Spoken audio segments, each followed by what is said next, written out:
No to drugs ಬೇಡ bro campaign ಅನ್ನು start ಮಾಡಿದ್ದಾರೆ. ಬೀದರ್ ಜಿಲ್ಲೆಯಲ್ಲಿ 2023ರಿಂದ 2026ರ ತನಕ ನಾವು ಮಾಡಿದ್ದ NDPS ಪ್ರಕರಣಗಳು, ನಾವು ಮಾಡಿದ್ದ ರೈಡ್ಗಳ ಬಗ್ಗೆ ಸಂಕ್ಷಿಪ್ತವಾಗಿ ನಿಮ್ಮ ಜೊತೆ ನಾನು ಮಾಹಿತಿಯನ್ನು ಶೇರ್ ಮಾಡ್ಕೋಬೇಕಂತಿದ್ದೇನೆ. 2023ರಲ್ಲಿ ಒಟ್ಟಿನಲ್ಲಿ 1405 ಕಿಲೋ ಗಾಂಜಾ ಸೀಸ್ ಮಾಡಿದ್ದೇವೆ. ಅದೇ ರೀತಿ MDM ಪ್ಲಸ್ ಟ್ಯಾಬ್ಲೆಟ್ಸ್ ಮತ್ತು ಬರುವಂತಹ ಟ್ಯಾಬ್ಲೆಟ್ಸ್ಗಳನ್ನು ಕೂಡ ಸೀಸ್ ಮಾಡಿದ್ದೇವೆ. ಡ್ರಗ್ಸ್ ಸೀಸ್ಡ್ ವರ್ತ್ ಈಸ್ 11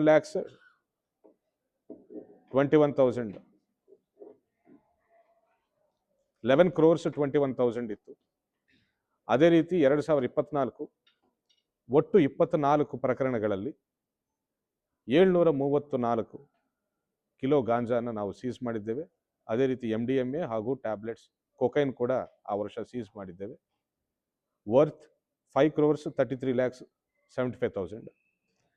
ಅದೇ ರೀತಿ 2025ರಲ್ಲಿ 34 ಪ್ರಕರಣಗಳನ್ನು ನಾವು ದಾಖಲಿಸಿಕೊಂಡು 55 ಆರೋಪಿಗಳನ್ನು ಹಿಡಿದು 1,122 ಕಿಲೋ ಗಾಂಜಾನ ಸೀಸ್ ಮಾಡಿದ್ದೇವೆ. ಅದೇ ರೀತಿ ಟ್ಯಾಬ್ಲೆಟ್ಟು ಸಿರಪ್ಗಳು ಕೂಡ ಆ ವರ್ಷ ವರ್ತ್ 11 crores 16,96,000 ಡ್ರಗ್ಸನ್ನು ನಾವು ಸೀಸ್ ಮಾಡಿ ಅದೇ ವರ್ಷ ಕಾನೂನಾತ್ಮಕವಾದನ್ನು ಡಿಸ್ಟ್ರೈ ಕೂಡ ಮಾಡಿದ್ದೇವೆ. ಅದೇ ರೀತಿ ಈ ವರ್ಷ 2026ರಲ್ಲಿ ಒಟ್ಟು 55 ಪ್ರಕರಣಗಳನ್ನು ದಾಖಲಿಸಿಕೊಂಡು 1,245 ಕಿಲೋ ಗಾಂಜಾನ ನಾವು ಸೀಸ್ ಮಾಡಿದ್ದೇವೆ.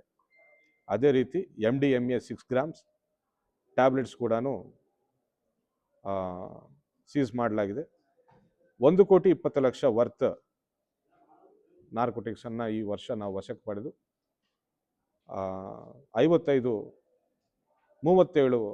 ಅಕ್ಯೂಸ್ಡ್ಗಳನ್ನು ಅರೆಸ್ಟ್ ಮಾಡಿದ್ದೇವೆ. ಅಲ್ಲದೆ ಸುಮಾರು 4 ಅಕ್ಯೂಸ್ಡ್ಗಳನ್ನು ಕೂಡ ನಾವು ಜಿಲ್ಲೆಯಿಂದ ಗಡೀಪಾರು ಮಾಡಿದ್ದೇವೆ.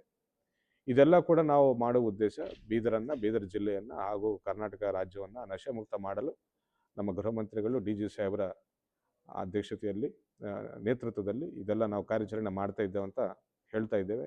ಅದೇ ರೀತಿ ಪಬ್ಲಿಕ್ ಕೂಡ ನಾವು ಮನವಿ, ಯಾವುದೇ ರೀತಿಯ ಡ್ರಗ್ಸ್ ಬಗ್ಗೆ ಮಾಹಿತಿ ಇದ್ದರೆ ನಮಗೆ ದಯವಿಟ್ಟು ಹಂಚಿಕೊಳ್ಳಿ, ನಮ್ಮ ಜೊತೆ ಕೈ ಜೋಡಿಸಿ ಬೀದರ್ ಜಿಲ್ಲೆಯನ್ನು ನಶೆ ಮುಕ್ತ ಮಾಡಲು ನಮಗೆ ಕೋಆಪರೇಟ್ ಮಾಡಿ ಅಂತ ನಾವು ಮಾಧ್ಯಮ ಮುಖಾಂತರ ನಾವು ವಿನಂತಿಸ್ಕೊಳ್ತಾ ಇದ್ದೇವೆ.